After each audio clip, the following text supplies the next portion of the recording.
ഈ തമിഴ്നാട്ടിലെ ഒരു പീഡനവുമായി ബന്ധപ്പെട്ട് വലിയ പ്രക്ഷോഭങ്ങൾ അരങ്ങേറുകയാണ്. അതിനടുത്തുള്ള അയൽ സംസ്ഥാനത്തും വീണ്ടും മറ്റൊരു സംഭവം അരങ്ങേറുകയാണ്. അത് ഒരു ഡിവൈഎസ്പിയുടെ ഭാഗത്തു നിന്നും ഉണ്ടായ ഒരു പീഡനമാണ്. അതിനെതിരെ കർണാടകയിൽ വലിയ പ്രക്ഷോഭം ഉണ്ടാകുന്നു. അതോടൊപ്പം തന്നെ ഈ ഇരയെ കാണാനില്ല, അതാണല്ലോ ഏറ്റവും പ്രധാനപ്പെട്ടത്. കാരണം ഇനി ഇത്രയും സ്വാധീനമുള്ള ഒരാൾക്കെതിരെ ഇങ്ങനെ ഒരു ആരോപണം ഉയർന്നു വരുന്നു. അപ്പോൾ ആ ഇരയെ കാണാനില്ല. അതുകൊണ്ട് ഇപ്പോൾ സർക്കാരിനെതിരെ, അവിടുത്തെ കോൺഗ്രസ് സർക്കാരിനെതിരെ വലിയ പ്രതിഷേധമാണ് ഉണ്ടായിക്കൊണ്ടിരിക്കുന്നത്. എന്താണ് അവിടെ ഇപ്പോൾ നടക്കുന്നത്?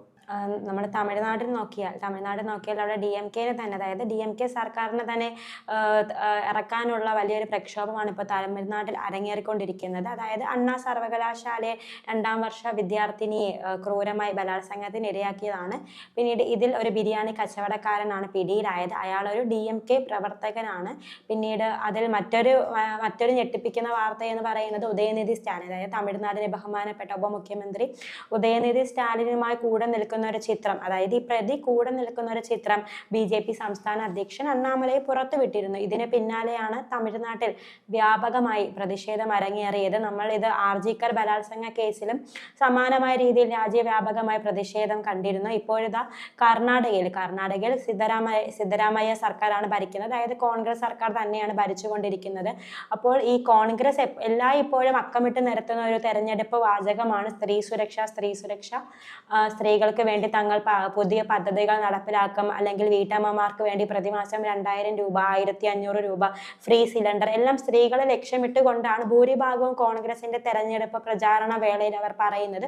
അല്ലാത്തപ്പോഴും എപ്പോഴും സ്ത്രീകളെ ലക്ഷ്യമിട്ടുകൊണ്ടാണ്. ഇപ്പോഴത്തെ കർണാടകയെ വളരെയധികം ഞെട്ടിപ്പിക്കുന്ന ഒരു വാർത്ത തന്നെയാണ്. ഒരു യുവതി ലൈംഗികമായി ചൂഷണം ചെയ്യപ്പെട്ടിരിക്കുന്നു, അതായത് പീഡനത്തിന് ഇരയാക്കപ്പെട്ടിരിക്കുന്നു. ഈ യുവതിയെ പീഡിപ്പിച്ചത് ഒരു DYSP ആണ്. അതായത് ജനങ്ങളെ സംരക്ഷിക്കേണ്ട ഒരാളാണ് ജനങ്ങളെ തന്നെ ഇവിടെ, അല്ലെങ്കിൽ ഒരു സ്ത്രീയെ തന്നെ അപമാനിച്ചിരിക്കുന്നത്. എത്രത്തോളം അധപതിച്ചു എന്ന് നമ്മൾ ചിന്തിക്കേണ്ടതാണ്. കാരണം ഭൂമി സംബന്ധമായ പരാതി നൽകാനാണ് ഈ യുവതി പോലീസ് സ്റ്റേഷനിൽ എത്തുന്നത്. അതായത് കർണാടകയിലെ മധുഗിരി സബ് ഡിവിഷനിലാണ് ഈ സംഭവം അരങ്ങേറുന്നത്. DYSP രാമചന്ദ്രപ്പയ്ക്ക് സമീപം, അതായത് രാമചന്ദ്രപ്പയോടാണ് ഈ യുവതി പരാതിയുമായി വന്നത്. പിന്നീട് ഇയാൾ യുവതിയെ കാണുകയും യുവതിയെ ബാത്റൂമിന്റെ സൈഡിലേക്ക് വലിച്ചിഴച്ചു കൊണ്ടുപോയി ലൈംഗികമായി പീഡിപ്പിക്കുകയുമായിരുന്നു. ഇതിന്റെ ദൃശ്യങ്ങൾ സമൂഹ മാധ്യമങ്ങളിൽ വ്യാപകമായി പ്രചരിക്കുന്നുണ്ട്. കാരണം ഇയാൾ ഈ കുട്ടിയെ, അതായത് ഈ യുവതിയെ വലിച്ചിഴച്ച് ടോയ്ലറ്റിൽ കൊണ്ടുപോയി ലൈംഗികമായി പീഡിപ്പിക്കുന്നത് പുറത്തു നിന്ന് ഒരാൾ മൊബൈൽ ഫോണിൽ ഷൂട്ട് ചെയ്തിരുന്നു. ഇയാളാണ് സമൂഹ മാധ്യമങ്ങളിൽ ഈ വീഡിയോ പ്രചരിപ്പിച്ചത്. അങ്ങനെയാണ് ഇപ്പോൾ കർണാടകയിൽ വൻ പ്രതിഷേധമാണ് അരങ്ങേറുന്നത്. കാരണം ഞാൻ പറഞ്ഞല്ലോ, കോൺഗ്രസ് എപ്പോഴും അക്കമിട്ട് നിരത്തുന്നത് സ്ത്രീ സുരക്ഷയാണ്. അപ്പോൾ ആ കോൺഗ്രസ് ഭരിക്കുന്നിടത്ത് ഒരു സ്ത്രീക്ക് പോലീസ് സ്റ്റേഷനിൽ പോലും സുരക്ഷിതത്വം ഇല്ല എന്നാണ് ഇവിടെ അർത്ഥമാക്കുന്നത്. കാരണം നടുറോഡിലോ അല്ലെങ്കിൽ പൊതുമാധ്യമത്തിലോ വീട്ടിലോ സുരക്ഷയില്ല. പക്ഷെ നമ്മൾ പരാതിപ്പെടാൻ എത്തുന്ന പോലീസ് സ്റ്റേഷനിലും ഇതാണ് അവസ്ഥയെങ്കിൽ ഈ രാജ്യത്തിന്റെ പോക്ക് എങ്ങോട്ടാണ് നമുക്ക് ചിന്തിക്കാൻ സാധിക്കില്ല. കാരണം കർണാടകയിൽ ഇത്രത്തോളം, അതായത് DYSP ആണ് ഒരു യുവതിയെ ലൈംഗികമായി പീഡിപ്പിച്ചിരിക്കുന്നത്. തമിഴ്നാട്ടിൽ നോക്കുകയാണെങ്കിൽ DMK പ്രവർത്തകനാണ്, അത് ഭരണകക്ഷിയായ DMKയിൽ പെട്ടൊരു പ്രവർത്തകനാണ്.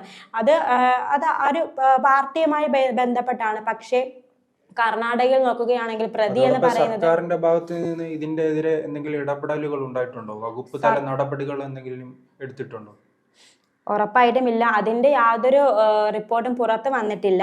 പിന്നീട് ഇതിൽ ഏറ്റവും കൂടുതലായിട്ട് പറയേണ്ടത് സംസ്ഥാന ആഭ്യന്തരമന്ത്രി, അതായത് കർണാടകയിലെ ആഭ്യന്തരമന്ത്രി ഡോക്ടർ G പരമേശ്വരയുടെ സ്വന്തം മണ്ഡലത്തിലാണ് ഈ സംഭവം അരങ്ങേറിയിരിക്കുന്നത്. പിന്നീട് ചേട്ടൻ പറഞ്ഞതുപോലെ പിന്നീട് ഇരേനെ കണ്ടെത്താൻ സാധിച്ചിട്ടില്ല. ഈ DYSP രാമചന്ദ്രപ്പ ഇയാൾ ഒളിവിലാണ്. കാരണം ഈ വീഡിയോ വൈറലായതിന് പിന്നാലെ ഇയാൾ ഒളിവിൽ പോയിരിക്കുകയാണ്. ഇയാൾക്കെതിരെ കർശന നടപടി സ്വീകരിക്കുമെന്ന് ജില്ലാ SP അറിയിച്ചു കഴിഞ്ഞു.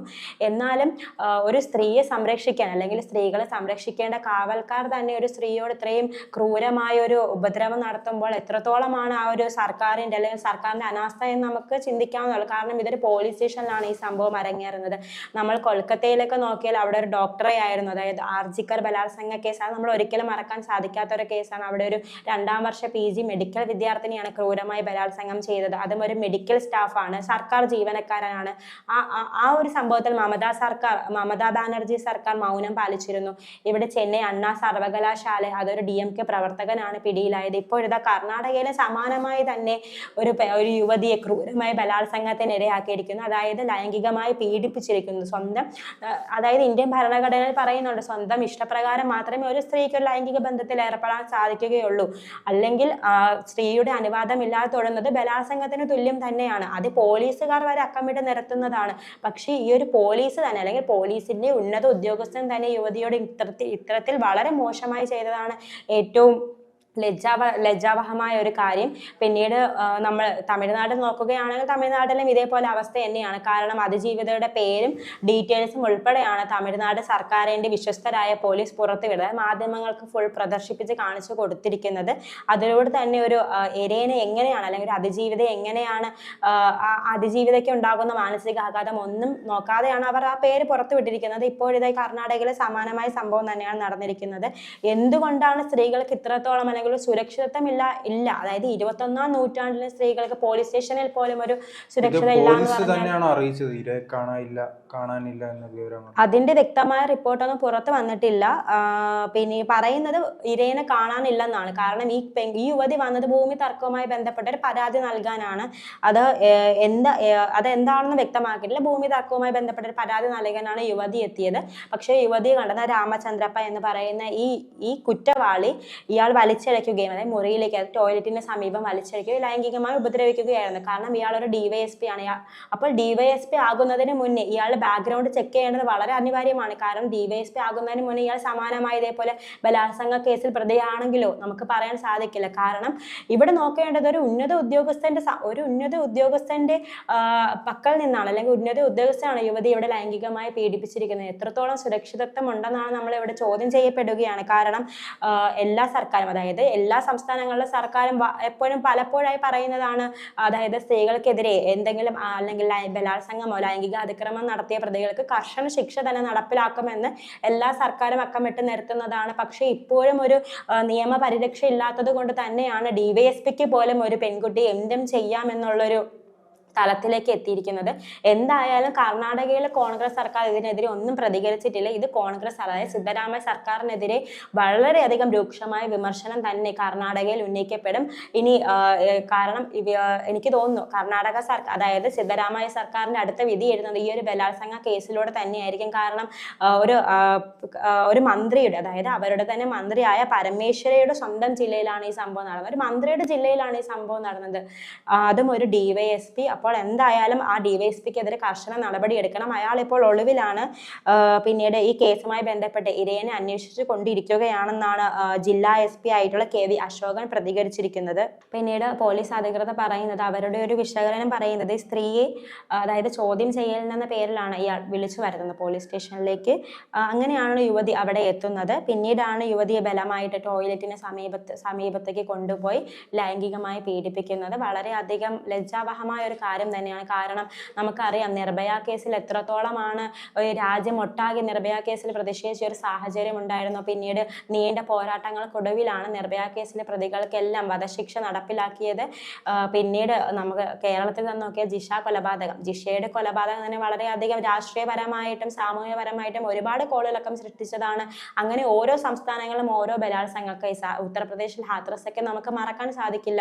ഇപ്പോൾ ചെന്നൈയിലാണെങ്കിലും അണ്ണാ സർവകലാശാല, അതുപോലെ തന്നെ ബംഗാളിലാണെങ്കിലും ഈ RG-കർ ബലാത്സംഗ കേസ്, ഇത്തരത്തിൽ സ്ത്രീകൾക്കെതിരായിട്ടുള്ള അതിക്രമങ്ങൾ വർദ്ധിച്ചു കൊണ്ടിരിക്കുകയാണ്. ഓരോ ദിവസവും വർദ്ധിച്ചു കൊണ്ടിരിക്കുകയാണ്. പിന്നീട് കർണാടകയിൽ പറയുകയാണെങ്കിൽ ഒരു DYSP അതായത് ജനങ്ങൾക്ക് തന്നെ സുരക്ഷയേകേണ്ട ഒരു കാവൽക്കാരനാണ്, ഒരു കാവൽ ഉദ്യോഗസ്ഥനാണ് ഒരു യുവതിയെ ഇത്രത്തോളം ബലമായി അതായത് യുവതിയുടെ സ്വന്തം ഇഷ്ടപ്രകാരമോ അല്ലെങ്കിൽ സമ്മതമോ ഇല്ലാതെ ലൈംഗികമായി പീഡിപ്പിച്ചിരിക്കുന്നത്. ആ യുവതിയെ കണ്ടെത്താനായിട്ടില്ല. യുവതിക്ക് എന്താണ് സംഭവിച്ചതെന്നോ അല്ലെങ്കിൽ യുവതിയെ കൊന്നുകളഞ്ഞോ എന്നുപോലും അറിയില്ല. എന്തായാലും ഇരയെ ഉടനെ തന്നെ കണ്ടെത്തട്ടെ.